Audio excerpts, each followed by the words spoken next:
ഞാൻ ഉദ്ഘാടനങ്ങൾ ചെയ്യുന്നു എന്നുള്ളതാണ് ഇതിൻ്റെ എല്ലാം പ്രശ്നമായി നിൽക്കുന്ന ഒരു കാര്യം, അല്ലെങ്കിൽ പറയുന്ന ഒരു കാര്യം. ഉദ്ഘാടനം എന്ന് പറയുന്നത് അതൊരു പ്രൊമോഷണൽ ആക്ടിവിറ്റിയാണ്. നമ്മളൊരു സ്ഥാപനത്തിൻ്റെ ഭാഗമായി അവിടെ ചെല്ലുമ്പം അവരുടെ ആ പ്രസ്ഥാനത്തെ റെപ്രസെൻ്റ് ചെയ്താണ് നമ്മൾ ചെല്ലുന്നത്. അതിന് അവർ പറയുന്ന ഡ്രസ് കോഡ് ചിലപ്പോൾ നമ്മൾ യൂസ് ചെയ്യേണ്ടി വരും. എൻ്റെ ഇഷ്ടമുള്ള വസ്ത്രം എനിക്ക് ധരിക്കാം, അതല്ലാതെ അവർ തന്നെ പറയും ഞങ്ങൾക്ക് ഇന്ന വസ്ത്രം വേണം. ചിലപ്പോൾ അവർ തന്നെ തരുന്ന വസ്ത്രങ്ങളുണ്ടായിരിക്കും. കാരണം ഇത് പ്രൊമോഷണൽ ആക്ടിവിറ്റിയാണ്. അത് നമ്മൾ പണം വാങ്ങിച്ചും പണം വാങ്ങിക്കാതെയൊക്കെ പോകുന്ന ചടങ്ങുകളുണ്ട്.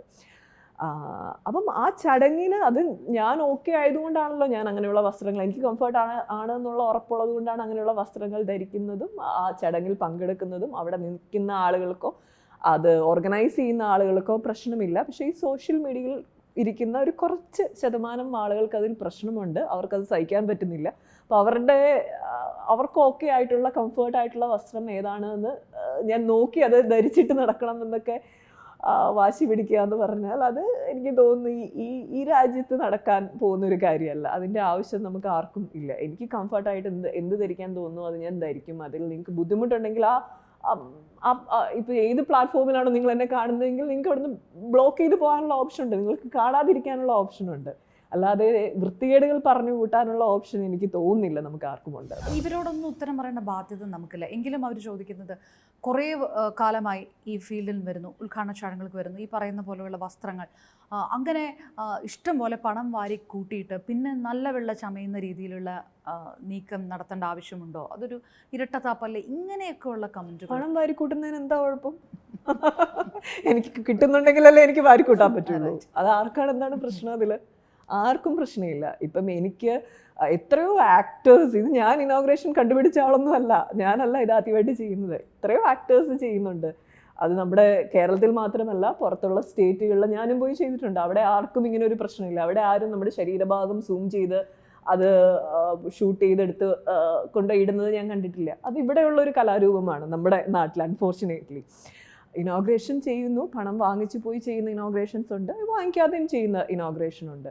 അത് എന്നെ സംബന്ധിച്ചിടത്തോളം എനിക്ക് കിട്ടുന്ന ഒരു ഓപ്പർച്യൂണിറ്റിയാണ്. ഞാൻ അങ്ങനെയാണ് അതിനെ കാണുന്നത്. ഇപ്പം നമ്മളെല്ലാവരും ഈക്വൽ ആയിട്ടുള്ള മനുഷ്യരാണ്. എനിക്കിപ്പം ഇനോഗ്രൽ ഫംഗ്ഷൻസിലേക്ക് എന്നെ ഇൻവൈറ്റ് ചെയ്യുന്നുണ്ടെങ്കിൽ നാളെ ഉണ്ടാവണം എന്ന് തന്നെയാണ് എൻ്റെ ആഗ്രഹം. ഉണ്ടാവോ ഇല്ലയോ നമുക്കറിയില്ല. അതിൽ പണം കിട്ടുന്നുണ്ടെങ്കിൽ അത് എൻ്റെ ബെനിഫിറ്റ്സിനും എന്നെ ഒപ്പം നിൽക്കുന്ന ആളുകളുടെ ബെനിഫിറ്റ്സിനും ഞാൻ യൂസ് ചെയ്യുന്നതിന് ആർക്കെന്താണ് പ്രശ്നം? ആർക്കും ഒരു പ്രശ്നമില്ല. മറ്റ് സംസ്ഥാനങ്ങളിലും ഇനാഗുറൽ ഫംഗ്ഷന് പോകണമെന്ന് പറയാം. അപ്പം അതിനിടയിൽ ഞാൻ ചോദിക്കുന്നത്, ഒരു ഫംഗ്ഷന് പോകുന്നു, അത് അവരുടെ പ്രൊമോഷൻ്റെ ഭാഗമാണ്. അതല്ലാതെ ഈ ഓൺലൈനുകളിൽ ഇത്തരം സർക്കുലേറ്റ് ചെയ്യാൻ പാകത്തിനുള്ള കണ്ടന്റ് ഉണ്ടാക്കുക എന്ന് പറയുന്നത് ഇവിടെ മാത്രം സംഭവിക്കുന്ന കാര്യമാണ്. ഇവിടെ മാത്രം സംഭവിക്കുന്ന കാര്യമാണ്.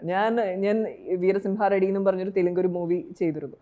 അത് കഴിഞ്ഞ് കണ്ടിന്യൂസ് അവിടെ ഇനോഗ്രൽ ഫംഗ്ഷൻസ് അറ്റൻഡ് ചെയ്തിട്ടുള്ള ഒരാളാണ്. അവിടെ ഒന്നും നമ്മൾ ഇങ്ങനെയുള്ള ഫോട്ടോസ് സർക്കുലേറ്റ് ചെയ്യുന്ന കണ്ടിട്ടില്ല, എവിടെയും കണ്ടിട്ടില്ല. അവിടെ ഞാൻ വെസ്റ്റേൺ ആയിട്ടുള്ളതും ട്രഡീഷണൽ ആയിട്ടുള്ളതും എല്ലാ ഔട്ട്ഫിറ്റുകളും ഇട്ട് പ്രോഗ്രാംസിൽ പങ്കെടുത്തിട്ടുണ്ട്. അവിടെ ഒത്തിരി ആക്ടേഴ്സ് ഇങ്ങനെയുള്ള പ്രൊമോഷണൽ ആക്ടിവിറ്റീസിൽ പങ്കെടുക്കുന്നവരുണ്ട്. ഇവരെ ആരെയും ആ ഒരു രീതിയിലേക്ക് ഫോക്കസ് ചെയ്ത് അല്ലെ ശരീരഭാഗങ്ങൾ നമ്മൾ ഏത് ആംഗിളിൽ നിന്നാണ് ഇവർ ഷൂട്ട് ചെയ്യുന്നതെന്ന് പോലും നമുക്കറിയില്ല. അങ്ങനെയുള്ള ഒരു മോശം വീഡിയോസും നമ്മൾ അവിടുന്ന് കണ്ടിട്ടില്ല. ഇത് എല്ലാം ഉള്ളത് ഇവിടെയാണ്. അതാണ് ഞാൻ പറഞ്ഞത്, അതൊരു പ്രത്യേകതരം മനോവൈകല്യമാണ്. അതിന് എനിക്കൊന്നും ചെയ്യാനില്ല. ഞാൻ എന്ത് വസ്ത്രം പർദ്ദ ഇട്ടിട്ട് പോയാലും നിങ്ങൾ ഏത് ആംഗിളിൽ നിന്ന് ഷൂട്ട് ചെയ്യുന്നോ അതനുസരിച്ചിട്ടിരിക്കും. അപ്പം അത് നിങ്ങളുടെ വൃത്തികേടുകൾ എൻ്റെ മേലിൽ കെട്ടിവെക്കേണ്ട കാര്യമില്ല.